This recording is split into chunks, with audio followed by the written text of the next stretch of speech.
I'd like to talk to you about your financial future, and I hope those figures become applicable to all of you as we go along. And I'd like to start by posing a problem for you.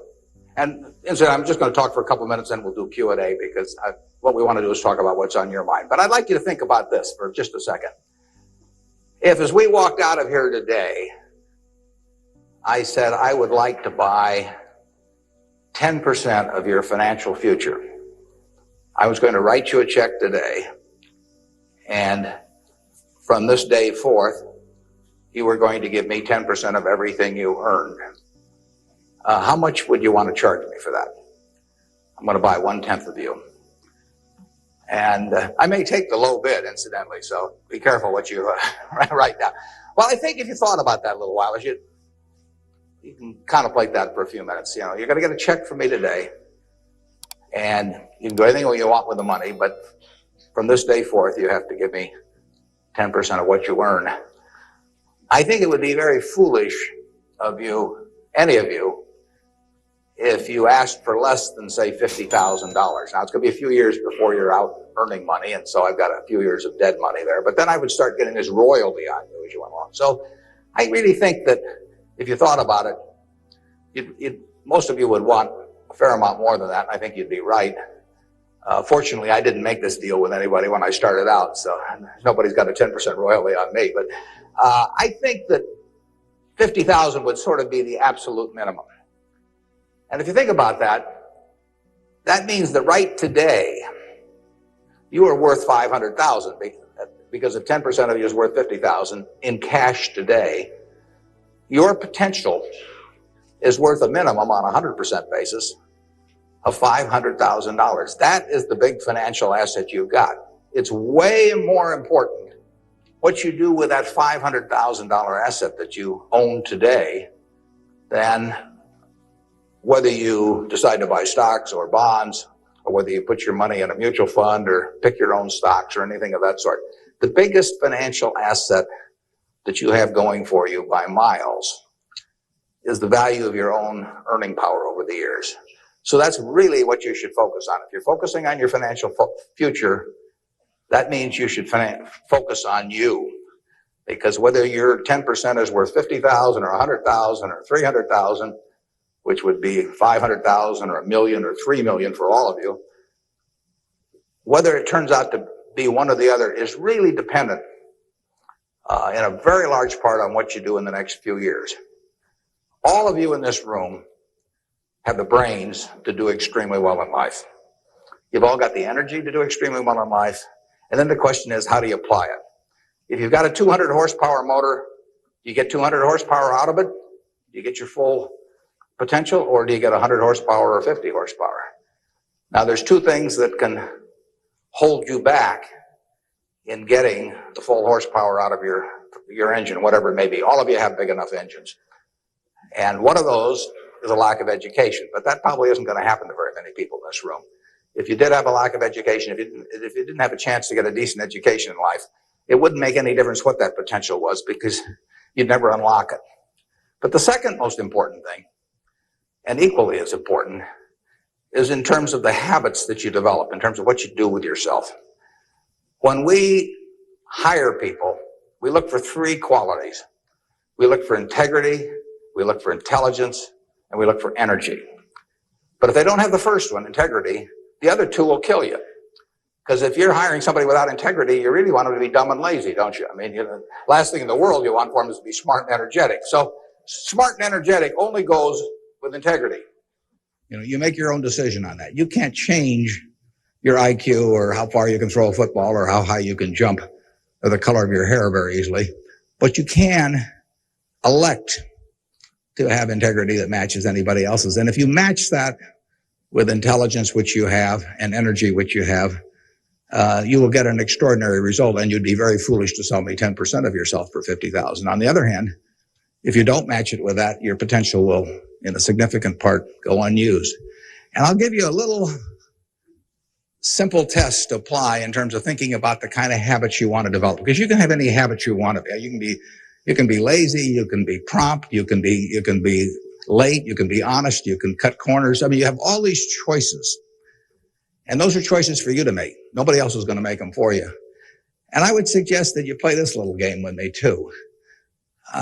Think about the person you would most like to be in life. So maybe it's one of your contemporaries, maybe it's somebody a little older, but pick out the person you admire the most, the person that you'd change places with if you could. And then write down why you admire them. Just put it on a piece of paper. And then figure out the person that you would least like to change places with you. Who really turns you off? Who do you find repulsive?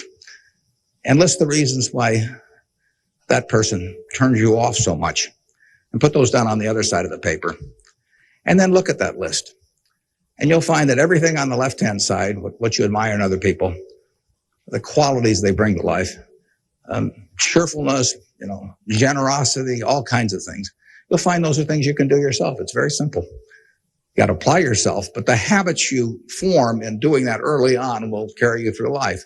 And on the other hand, you'll find that the things that make people repulsive, selfishness, obnoxiousness, all these things, egotism, are things that no one has to have. If you find those in yourself, you can get rid of them as long as you get rid of them early. So all I suggest is that you write down a list of what you admire, what you find contemptible, and decide that the ones on the admired side are ones you're going to acquire for yourself. And if you do that when you're young, it'll carry you through the rest of your life. This doesn't work if you do it when you're 50 or 60. By then, the habits are too well formed. But if you do it early, behavior becomes a habit. So if you do that, 2 or 3 years from now, if you go through the same exercise, you'll find out that the person you admire the most is yourself. That can be a little dangerous under some circumstances, but it's not a bad thing. I mean, you want to be somebody you like, and you don't want to be somebody that you dislike. And form those habits early. You basically can't miss. Now, I'll give you one other small piece of advice that's just a corollary on this, and then we'll get to your questions. And that is, as a general matter, as a one piece of specific financial advice, I would say, avoid credit cards. Just forget about them. We're in various businesses that issue credit cards. The American public loves credit cards. But if you start revolving debt on credit cards, you're going to be paying 18 or 20%. And you can't make progress in your financial life going around borrowing money at 18 or 20%. You can make a lot of money by lending it out at 18 or 20% over time. If you can find anybody that's good that will borrow from you. But you don't want to be on the side of the equation that's always behind in life. I was lucky. I'd saved about $10,000 by the time I got out of school. That $10,000 was really worth millions I might have earned later on, because after you get a family and everything, the expenses roll in. But those were my tools to work with, but it was only because I was ahead of the game. If you're behind the game by $10,000 at some point and paying 18 or 20% interest on it, you will never, you'll never get out of it. So the trick, I've got a partner that says, all I want to know is where I'm going to die, so I'll never go there, and that's true in financial matters as well. You want to figure out where you don't want to be ahead of time and avoid that. And I get about a dozen letters a day from people who are having terrible problems. And there are 2 reasons why they have terrible problems. One is a number of them have had health problems of some sort. I mean, they have really been hit by or somebody in their family has been hit by some kind of catastrophic illness. And that is it's a terrible thing to happen to any family. And they run up bills they can't pay. And really only society can solve that one, in terms of protecting people against that. That's just plain bad luck. But the other one is from people who run up credit card debt, and they're facing bankruptcy, or they've been through bankruptcy once before, and they owe a whole bunch of money, and they can't even pay the interest, let alone pay any principal. And half of my letters come from people like that, and that problem is avoidable. Catastrophic illness is not, but credit card debt is something you bring on yourself, and it's way better. It's way easier to stay out of trouble than to get out of trouble financially, and I will guarantee if you run up big credit card debts, you will be in trouble probably the rest of your life in terms of your financial situation. On the other hand, if you get ahead of the game, even it's on a very modest scale, so that money is coming in from investing, and people owe you money or equities owe you ownership, you'll be way ahead of the game compared to paying it, paying your creditors every month. So my advice to you is, if you can't pay for it, don't buy it, and get yourself in a position where you can pay for anything. And then we'll be glad to see you at Borsheim's or the Nebraska Furniture Mart. Now let's have some questions. Do we have a mic out there that people can either go to or that travels around, or anything that's on your mind? Ask about. Don't be bashful. How would you advise people who aren't necessarily going into a career field in which you would make a large base salary, such as like medicine or something like that, maybe performing arts or music? How would you advise us to keep up financially with the rest of the world? Well, it is true that a market system does not pay as well in some activities as might seem appropriate for the importance of those activities to society. Just take teaching, for example. I mean, teaching does not pay well. And what could be more important? I mean, you've got to be as interested in who the teachers of your children are as who your accountant is, or, whatever, or who's winning the heavyweight title of the world, or that sort of thing. But it doesn't pay well. And it's a fundamental choice, whether you're going to go into something. For many people, it'd be a fundamental choice whether you're going to go into something you love or something to try and make a lot of money. I think that generally it pays to go with what you love. I think that it's very hard to find people when they get to be my age who say that they've loved what they've done all their life and feel it was very worthwhile, but they're terribly sad they made that choice because they didn't make a lot of money. I don't think anybody's ever said that to me, that they wish they'd gone into something else where they were uncomfortable doing it or didn't enjoy it, didn't feel very productive, but made a lot of money. So I don't think you'll find that. So I would go to work in whatever turns you on. It may turn out that it'll be more profitable than you can think, but almost everybody here will make enough money, unless they get some terrible habits along the way, to do reasonably well. And doing reasonably well in this country really is pretty darn good. I mean, it's not necessary to have huge amounts of money in order to enjoy yourself. I enjoyed myself when I had my $10,000, and I live in the same house that I lived in when I had about that. I bought it 41 years ago. I liked the house then. I like the house now. I mean, if you think about it, if you have a reasonable job, you'll be eating at McDonald's and I'll be eating at McDonald's. So we're to push on food. I mean, in fact, I hope it's Dairy Queen actually. And and if you come to Dairy Queen, you'll see me, and you can order anything on the menu I can order, and we both can afford it. You'll wear the same clothes I wear. I'll pay more for my suits, but as soon as I put them on, they look cheap on me. So we'll look about the same. And, we'll both live in the same kind of houses. I live in that house from 41 years ago, and it's warm in winter and it's cool in summer and it's comfortable. And you'll live in a house that's similar. And what difference does it make if you have 50 more rooms or, guest houses or all that? It'll probably just bring you problems. I mean, you have to worry about the greenskeeper or something when you get through. So I have been in the houses of people, where the houses are worth, probably 200 times what my house is worth. And I would not be any happier in those houses at all. In fact, I'd be less happy. I just have one more thing to worry about. And, the dozens of people around the place and people quitting and people stealing from you and all kinds of things. To hell with it. We'll drive the same kind of car. In fact, you'll probably drive a better car. I drive a car that's about 8 years old. I don't know what it's worth now, but it gets me around fine. I mean, I'm perfectly happy. We'll watch the same television, We'll work on the same computer pretty much. The only difference will be how we travel long distances. I will fly in a plane that's more comfortable than flying Southwest Airlines or something, which I've got nothing against. But that's the one real big difference. And other than that, I do what I like every day. I hope you'll do what you like every day to do. And I work with nice people. I hope you work with nice people. And there's 24 hours in the day, and those are where the hours go. So great wealth is the tiniest bit different in a real sense than having just a decent a decent income. And to trade a decent income and something you love doing and something where you feel worthwhile doing it for huge wealth where you trade off a lot of your principles would be a terrible mistake.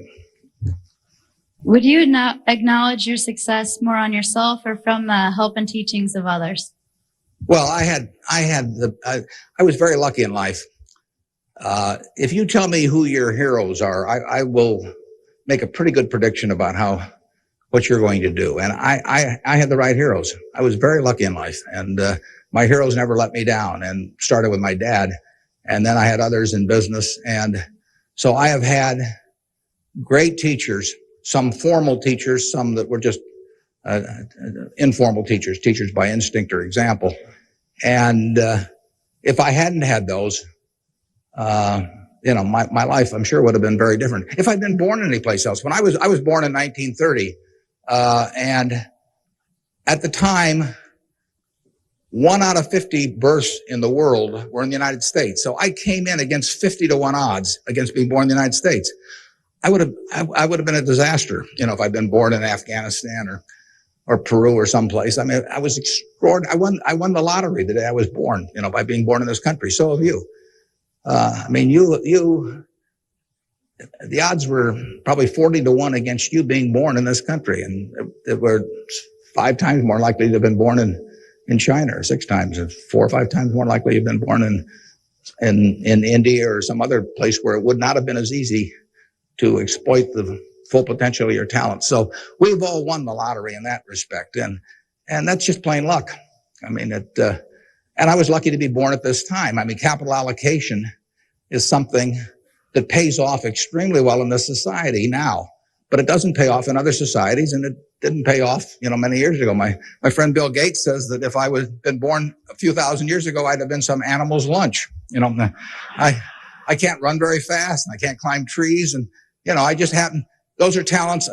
Nobody asked me to climb trees now, but there was a time when it might have been important. And incidentally, Bill would have been some animal's breakfast. He can't run so fast either. But in any event, we are lucky. Just imagine being born a couple hundred years ago with exactly the same talents and how far they would have taken you then. The average person today lives so much better than the richest person lived 100 or 150 years ago. So I'm lucky in that respect. I'm lucky to be born of terrific parents. I was lucky to be raised in Omaha in a great public school system. I got to start here in the first 8 grades.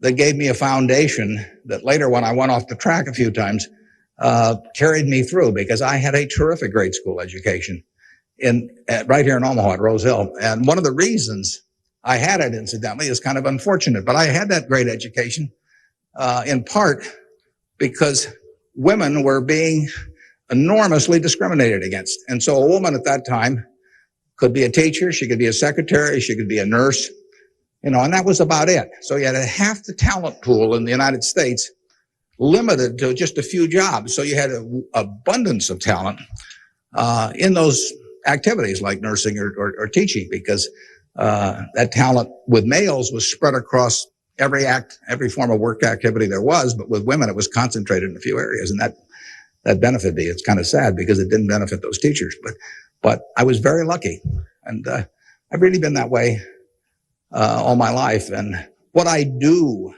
is important as, what a good teacher does or a good nurse does or something of the sort. I think that's quite questionable. It pays off enormously well in a market economy like the United States. But that's an accident. It didn't have anything to do with any innate ability of mine. Mr. Buffett, technology has been a great factor in stimulating the world economy. What are your predictions for the future of the technology industry, and what is its future role in world economy and the United States economy? Yeah, well, there's no question it's turning the world upside down. It's done it somewhat already, but it will, it's just beginning, but it's moving very fast. I met Gates on July 15th, 1991. I was out there for a 4th of July celebration with a friend and who subsequently died, Meg Greenfield of the Washington Post, and she took us down to visit the Gates family. And he tried to educate me about high tech, and he'd had better luck with chimpanzees. I mean, I was really a disaster, but he's a good teacher. But one thing he told me was that at the time, he said, you know, you've got this model in your head of the world, and your model has time and distance as very limiting factors. And he said, they aren't limiting factors anymore. He said, you know, the cost of talking to somebody around the world or getting your message in front of somebody or publishing, he said, it's going to be zero, or so close to zero it doesn't make any difference. And, you know, that was revolutionary.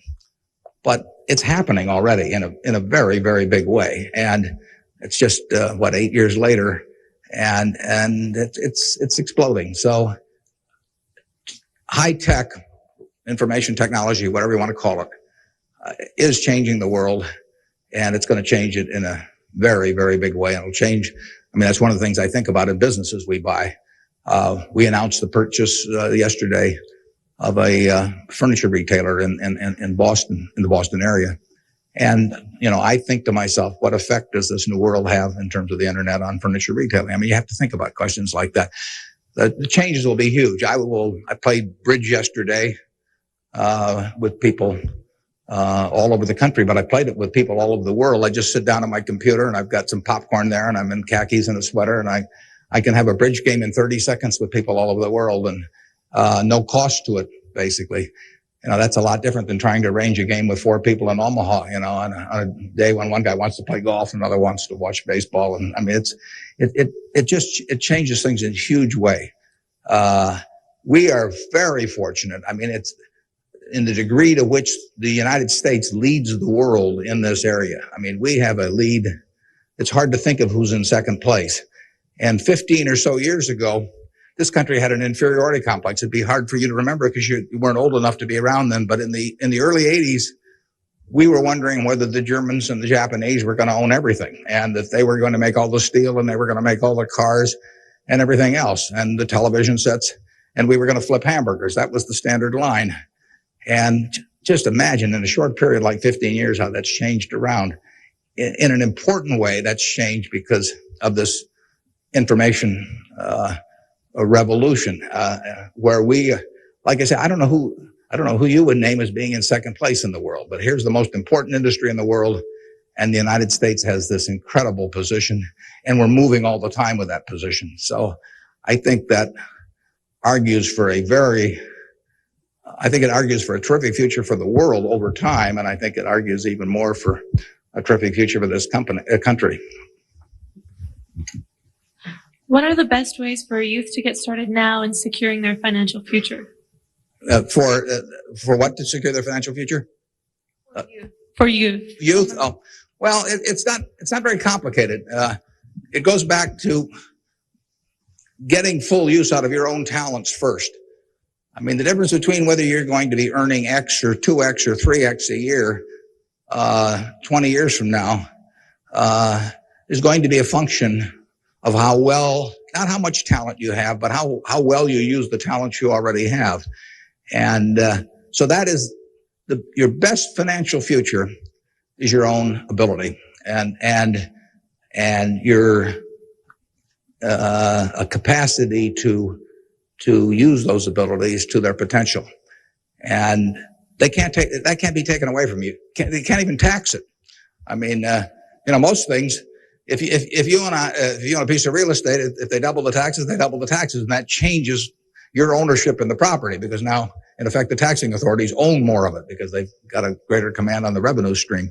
The same thing about almost any asset you have, but they don't tax what's in your head, and they don't tax your ability to start performing when you get to work in the morning and finish in the evening to your potential. One of the things that amazes me is how people who really do perform well just sort of jump out at you once you're running a business. When I got out of school, I thought, everybody would behave that way, but they don't. Most people sort of go through life in a sleepwalk, and if you don't, you will stand out. So the biggest thing for your financial future is yourself. Now, beyond that, it is always being ahead of the game rather than getting behind the game. It's saving a little, no matter how you do it. I mean, I delivered papers, I worked at Penny's, I sold golf balls, I had a pinball machine around. I did a lot of things that enabled me to accumulate about $10,000 by the time I got out of school.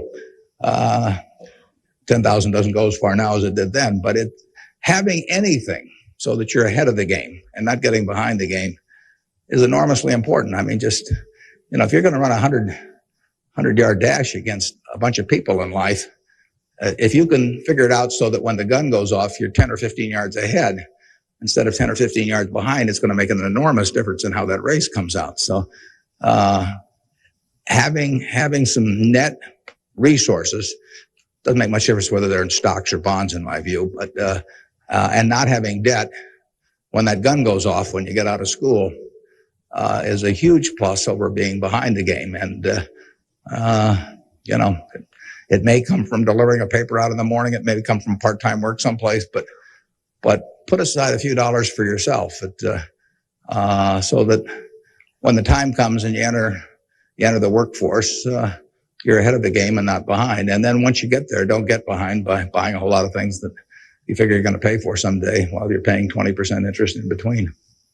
I was wondering, with the increasing costs of education today, what can students do to deal with their debts once they're out of college? Well, that's a tough one. I mean, I guess I'd pay it off as fast as I could, and I would incur as little debt as possible before that time came. And I would say this, in my experience in business, there is very little difference, if any, between a very high-priced business education and what's available for a lot less money. So I went to the University of Nebraska at Lincoln my last year in college. I went to Wharton for a couple of years before that. I learned just as much at the University of Nebraska as I did at Wharton. And there's nothing against Wharton. I mean, it's just we had a very good school here. I had some terrific professors at Lincoln. And so I would not assume that if I was paying a few $1,000s for an education here in the state, for example, versus paying huge amounts elsewhere, that it was going to make a lot of difference. A lot of the education, you need to be prodded in the right direction, but an awful lot of it is self-taught. I mean, Andrew Carnegie did a wonderful thing in this country in terms of libraries, and I used to spend a lot of time at libraries. I even got locked in at the University of Omaha, what was then the University of Omaha, and I couldn't get out for hours. And one night I got so entranced with what I was reading, but there's all kinds of information available now with the internet. It's so much easier than it was then. So it's out there to be taken, and it isn't necessary to pay $30,000 or $35,000 a year to go to some big name school to get the education at all. I mean, if you're going to learn accounting, which is probably the most important course you'd take in business, if you're going to learn accounting, you can learn accounting absolutely as well, in my view, going to UNO as going to Harvard. I mean, I see, I'd bet on that. And I wouldn't run up huge bills in terms of getting a business education. Now, if you're going to get a medical education, I mean, there's certain professions where there may not be any way around spending a fair amount of money and getting in debt to some degree. You've got to make that decision yourself, but I'd certainly try to minimize it. And I would have it figured out how I would handle that debt in, say, a 5-year period after I got out of school, or I would think twice about incurring it. What advice would you have for a forming nonprofit organization? For forming a nonprofit organization? Well, I've always tried to avoid forming nonprofit organizations. Well, that would depend entirely on what I wanted to accomplish. I mean, it'd be one thing if it was a hospital. It could be another thing. There's so many types of it. So you've got to get people that are experienced and involved in an entity like that. And but it depends so much on the objective you're working at. I understand that you're very civically involved, and I was wondering how important of a quality you think that is for an individual in life and why. Yeah, well, I wouldn't say that I am that. I mean, I do certain civic things. I think your model as a citizen, for example, in Omaha would be Walter Scott. I mean, he is far more civically involved than I am, and Incidentally, his predecessor, Peter Kiewit, was too, but Walters carried it to new heights. So I don't want to take on any mantle for that myself. I do some things. One of the problems I have is I love what I do so much that it sort of takes over. I mean, I'm like a guy that likes to play a lot of golf or something, except I like the business I'm in. But I've got a family that participates very actively.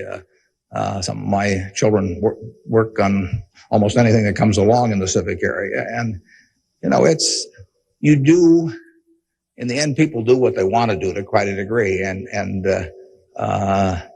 I think I've never talked to anybody that enjoyed working in civic activities that didn't feel it was very worthwhile after they've done it. I mean, they built something, and participating in building something is always a lot of fun. And actually you can have a good time. We have this golf tournament, for example, in September, and we raised some money for civic things, but everybody has a good time. So nobody's paying any price by doing it. I'm having a good time. The people who come are having a good time. And we get to show them off to people. But you should be enjoying things you go along, and you will if you work in civic activities that interest you. And you can do the same thing in politics. I mean, if you find political ideas or politicians who particularly you identify with, you can get a lot of self-satisfaction out of working, and you're doing something worthwhile. So I just follow your instincts on that. That'd be my recommendation. I have a question. What do you see as the biggest economic problem facing the youth of today going into the future? Yeah, I don't think that you're going to have enormous economic problems. I think you will live in a society where the average person lives better by a significant margin than the average one of a generation earlier or two generations earlier. That's been the history of this country. It's a marvelous country that way. I mean, when you think of it, we have 4.5% of the world's population, and what's been accomplished here is incredible. 53% of the value of corporations that are publicly traded in the world exists in the United States with 4.5% of the population. This country always has done well. They say in stocks that you should buy stock in a business that's so good that even an idiot can run it, because sooner or later one will. And that's not terrible advice. Well, that seems to have been sort of the history of this country from time to time. I mean, we've had all these problems that have come along. If you look back on the last 100 years and list all the problems this country's run into, you can make a very long list. And a lot of people who focused on those problems at the time have missed the bigger picture. And the bigger picture is that every generation lives better than the one before it. And that's because of savings, because savings enable people to create new tools to do better things as they go along. And it's also due to an environment that lets people realize their potential to a greater degree than most other environments in the world. It's far from perfect. I mean, it's sad how far it is from perfect, but it is better than anything else around. I mean, in this country, you don't have some commissar or something running a big business in this country. You've got a guy like Jack Welch, and a fellow like Jack Welch makes a difference of night and day in terms of the productivity of that business over a period of decades. And productivity is what causes the standard of living to rise. So a system that throws up the Jack Welches of the world to run businesses is going to have an enormous advantage over a society that does it by heredity or that does it by government edict. And we're closer to that society that I've described than any other country. And it's led to great things, and it will continue to lead to great things. So I think you've got the best future. You don't face a war, and you've got a better future in terms of achieving material rewards than any generation in history. So I wish I could trade you places. I was wondering if you could speak for Mr. Gates, were afraid of the impact on Y2K on the economy, or specifically the stock market. Yeah, well, I'm glad you gave me a chance to bring in other people, because I'm the last guy in the world understanding about Y2K. I don't know why this microphone's working. I don't know, why lights go on. Or I flip on the switch of my television set and pray. I mean, it's all beyond me. But I would say this: the smartest people I know in that area in large part, think it's going to be a non-event in this country. I can't speak for the rest of the world, but so I think you'll wake up on January 1st and find the world hasn't changed from December 31st. Now, I would say this: you might get a whole bunch of friends to write you checks for $1 billion on December 31st and then deposit them, and who knows what'll happen? You can't lose anything. I mean, all they do is bounce, and if the system gets fouled up, you might find a lot of money in your account. But I wouldn't count on it. We own a company called Executive Jet. We have about 1,400 or 1,500 customers who own pieces of airplanes with us, and so we've got 160 of their planes and some of our own flying around. It'll be very interesting to me to see what the advance people let us know ahead of time when they want to use it. It'll be very interesting to see how many sign up for January 1st at 12:01. But it wouldn't bother me to fly them in the least on January 1st or do anything else on January 1st. Ideally, I hope they're getting prepared to watch the Huskers play in the big game. And I was wondering, how do you decide what you invest your time and money in? Yeah, well, I like to find businesses that have good economics. Now, what are good economics? Well, good economics are a business that has some kind of a moat around it that makes its product or its service or its location or something a little more desirable to the customer than any other sort of comparable product. The number one candy bar in the last 30 or 40 years has been Snickers. People don't fool around with different candy bars. They fool around with different length dresses. They fool around, with all kinds of things, but they don't fool around with candy bars because they figure, they're going to go in and lay out 50 cents or whatever it is and put it in their mouth. And they're not going to, for 50 cents and putting it in your mouth, I mean, you're not going to say, I'll lay out 45 cents and put something else in my mouth. So you find that very stable. And we like businesses that we think we can figure out where they're going to be in 10 or 15 years. I don't know where the information technology businesses are going to be in 10 or 15 years. I know where Snickers bars are going to be in 10 or 15 years. They're going to be selling just about the way they do now. I know where Wrigley's gum is going to be in 10 or 15 years. There's not going to be a lot of innovation in chewing gum. And the internet's not going to cause people to quit chewing gum either. Gates may think so, but I don't think so. But it's predictability regarding the sustainability of a competitive advantage, something special about a product. So we look for those kind of products, and then we look for people that are running the business that are honest and able. It's easier to find people that are honest and able than it is to find businesses that are going to stay wonderful for a long period of time. There are a lot of businesses that looked like they were going to stay wonderful that really evaporated over time. But that's what we're looking for. And the nice thing about it is we don't have to find very many. If we find one a year, that's terrific, because you don't need 100 or 1,000 great investment ideas to do well. You need a couple. And the discipline is the most important thing. We don't need brain power. We need discipline. You don't need 150 IQ to do what I do. Thank God. You don't need 140. You don't need 135. You may need 115 or something like that. But you do need discipline. You have to wait until you see the fat pitch to swing at, because investing is a no-called strike game. If I were a baseball player and I only like pitches 2 inches above my navel, some guy could learn that and he could pitch me, 3 or 4 inches below that, and I get called out on strikes because I never find a pitch I like.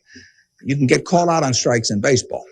You have to swing at pitches that you don't even necessarily like, particularly after the count gets to 2 strikes. In business, you don't have to swing at anything. You can sit there and the paper says General Motors at 68, or it says General Electric at 115, or it says General Dynamics at 63. And if you don't like those prices, you don't have to swing. You can wait there day after day after day after day, and there are no called strikes. Now, when you swing, when you decide to buy something, then, if you swing and miss, it's a strike. But it's a marvelous game to be in because there are no called strikes, and you can simply wait for that one time in a month or 6 months or a year or 2 or 3 years when you really know what you're doing, where you like the price, where you like the people running the business, and then you swing, and you only need a few swings in your lifetime. So that's the way we try to pick businesses. We try to stay with things we understand. There can be all kinds of wonderful investment opportunities out there that I don't understand. I don't know what cocoa beans are going to do next year. You know, maybe you know, but I don't know. I don't know what crude oil is going to sell for. But I don't have to know. I just have to know the things. I have to know what I know. I have to know where the limits of my understanding are, what I call what my circle of competence is. And if I'm only able to evaluate 5% of the businesses in the world, no problem. I just stay within that 5% and try and find something. And most people get in trouble in investments because they get itchy. You know, they can't discipline themselves, and they hear about other people making money. Nothing upsets people so much as to hear about their friends making money. I mean, that's very destructive to discipline, because they think, I'm smarter than that guy next door, and he just bought that new car with the money made trading stocks on the internet, so why can't I? Well, the answer is you can't over time. You will lose money if you trade stocks actively. And it's hard to exercise the discipline. But anytime you buy something, you should be able to take out a one-page sheet of paper and say, I'm buying General Motors at 65. I'm buying General Electric at 150 because. And you should write down the reasons. If you can't fill out the sheet, if it's because somebody told me about it at a cocktail party last night, that's not good enough. If it's because my broker told me about it, that's not good enough. You know, it's you've got to have a reason for thinking that it makes an intelligent investment. You do the same thing if you're buying a farm or an apartment house. If you're buying a farm, you'd say, I'm buying this farm at $1,000 an acre because I think I can earn $60 an acre on it. If corn sells at such and such, and soybean sells at such and such, and yield is such and such. And you'd figure it out. That's the same reason you buy businesses. And when you buy stocks, you're buying a little piece of a business. And that's probably the most important thing to remember in investing, is that when you are buying a stock, you're buying a little piece of the business. And if you are buying it at an attractive price for the business, for the whole business, you're going to make money. And if you aren't, over time, you won't make money. Reverend Jesse Jackson talked to us earlier. He seemed to believe that the moral standards of today's society will eventually affect us in business. How do you feel this will affect us as youth growing up in the United States? Well, I think very difficult to quantify moral standards over time. I mean, you can pick out huge weaknesses at any given time in terms of how people or the country is behaving, and huge strengths. So I think it's enormously difficult to quantify. I think by and large we have made progress in what I would call institutionalized moral standards in this country. I mean, in terms of slavery, in terms of the women couldn't vote, a century ago. Half the country were second-class citizens in that respect, and they had much lesser rights in terms of inheritance and all kinds of things. The income tax didn't exist 100 years ago. So the idea of taxing people according to how much that they benefited from society and their income didn't exist. So I think in terms of institutionalized moral standards, the country has made really quite significant progress in the last 100 years. I think, there's an enormous distance to go. I think we're going in the right direction, maybe by fits and starts, but I think we're going in the right direction, and I think that it will be a significant plus to everybody in this room if they live in a more moral society 40 years from now than a less moral. But I think the odds are that they will. I think the country moves in that direction. It's very difficult to do it, all kinds of interests that work against it. But in the end, I think the American people want it. And you saw it in civil rights. I mean, it took television to dramatize what was going on, and people that weren't near it preferred not to think about it. But it got through to the conscience of the American people. And a lot of progress has been made there, and there's a lot left to be made, but it's better than it was. And the pace may seem very slow to those people involved, and I can understand that. The pace, for women's suffrage, I mean, that went for decades and decades and decades. Women couldn't be on a jury. I was reading the trial of Clarence Darrow, which took place in California in about 10 or 11. There were no women on the jury. The woman wasn't allowed to be on a jury. They weren't citizens in that sense. So it's the moral behavior of the country has, in my view, improved, but and it'll continue to improve, and I hope you all in this room do your part to help it improve. wondering how, since the stock market's so high right now, if it'd be smart for us to get involved now or to wait till it goes down a little, or what? Yeah, I can't tell you whether or not to buy stocks now generally.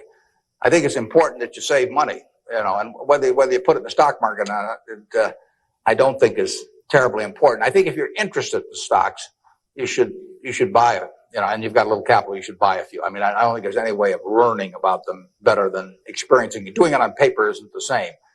I can guarantee you, if you lose money on paper or lose real money, it's a different experience. And I think you'll learn more about yourself if you do it that way. I bought my first stock when I was 11. I was at Rose Hill at the time, and I bought 3 shares of City Service Preferred at 38, and it went down to 27, which is something I still remember, even though I was 11 at the time. And then it went up to 40, and I sold it. I made $5 on my 3 shares after commissions, and then it went to 200 and something. So, I probably remember that a little better than if I'd been doing it on paper. And I fooled around doing a lot of things between about age 11 and 19 in the stock market. I did charts. I did all kinds of technical analysis. I read every book I could get on the subject. And I didn't do that well. I didn't do terrible, but I was really just floundering around.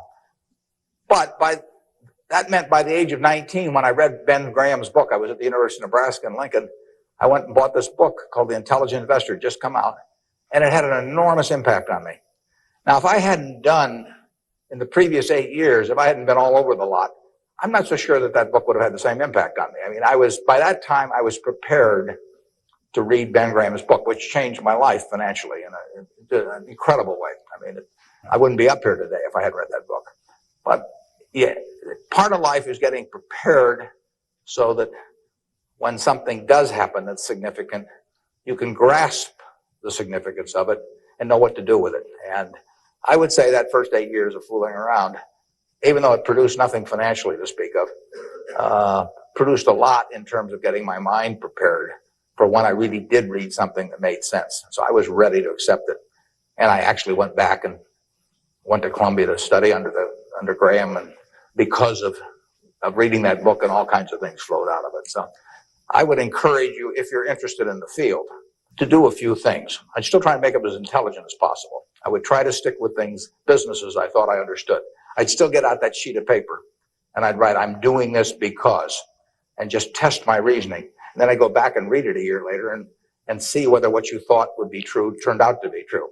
So I would always check myself. I believe in grading myself on everything. Doctors have postmortems, and they do it because they learn from postmortems. In business, people don't like to do postmortems, building plants or buying companies, and they never want 2 years later to run a check on how that decision turned out, because it can be unpleasant. But you learn from postmortems, and you don't want to learn. It's way better to learn from other people's mistakes than your own, but you got to learn from a few of your own too. And the time to do it is when you're young. My question is, to what extent do you feel that the government, with the current policies of welfare and Social Security, is it financially competent and fiscally prepared for the future?